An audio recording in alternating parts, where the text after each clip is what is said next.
தேர்தல் பிரச்சார பணிகளில் குழந்தைகளை ஈடுபடுத்த வேண்டாம் என்று தேர்தல் ஆணையம் கேட்டுக்கொண்டுள்ளது. மக்களவைத் தேர்தல் நெருங்கவிருக்கும் நிலையில் துண்டு பிரசுரங்கள் விநியோகம், போஸ்டர் ஒட்டுதல் போன்ற எந்த விதத்திலும் தேர்தல் பிரச்சாரங்களில் குழந்தைகளை பயன்படுத்தக்கூடாது என்று அரசியல் கட்சிகளுக்கு தேர்தல் ஆணையம் அறிவுறுத்தியுள்ளது.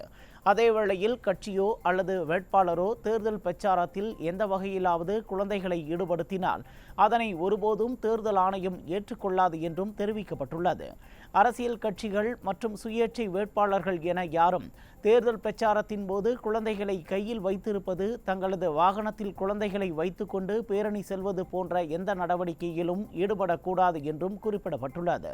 தேர்தல் பிரச்சார கூட்டங்களின் போது கவிதை சொல்வது, பாடல்கள் பாடுவது, பேச்சு அரசியல் கட்சி அல்லது வேட்பாளரின் சின்னங்களை காட்சிப்படுத்துதல் உட்பட எந்த வகையிலும் அரசியல் பிரச்சார பணியில் குழந்தைகளை பயன்படுத்துவதற்கு தடை விதிக்கப்படுவதாக தேர்தல் ஆணையம் சார்பில் கூறப்பட்டுள்ளது.